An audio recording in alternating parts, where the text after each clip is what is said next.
আসসালামু আলাইকুম ওয়া রাহমাতুল্লাহি ওয়া বারাকাতুহু। ঈদুল আজহা উপলক্ষে সমস্ত দেশবাসীকে জানাই আন্তরিক শুভেচ্ছা ও অভিনন্দন। ঈদুল আজহা আল্লাহ তাআলার অত্যন্ত গুরুত্বপূর্ণ একটি হুকুম। আমরা পশু কোরবানি করেছি। এই পশু কোরবানিটা হযরত ইব্রাহিম আলাইহিস সালাম ও ওনার পুত্র ইসমাঈল আলাইহিস সালামের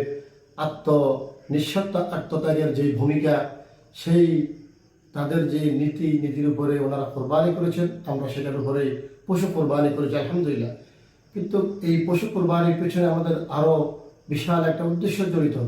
সেটা হচ্ছে সমস্ত ফকীহগণ এবং সমস্ত উলামায়ে কেরাম এই ব্যাপারে একমত যে পশু কোরবানির উদ্দেশ্য হলো মানুষের ভিতরে যে পশুত্ব বিরাজমান, যে হিংসাত্মক, একে অপরের প্রতি আন্তরিকহীনতা, এক ভাই আরেক ভাইয়ের প্রতি হানাহানি, কাটাকাটি, মারামারি, বাংলাদেশের যে পরিস্থিতি এখন বিরাজমান, এই পশু কোরবানির আরেকটা উদ্দেশ্য হচ্ছে মানুষ তার নিজের ভিতরে যে পশুত্ব বিরাজমান, এই পশুর সাথে সাথে তার ভিতরের পশুত্ব যে হিংসাত্মক যেই আচরণ, সেটাকেও সে কোরবানি করে দিবে।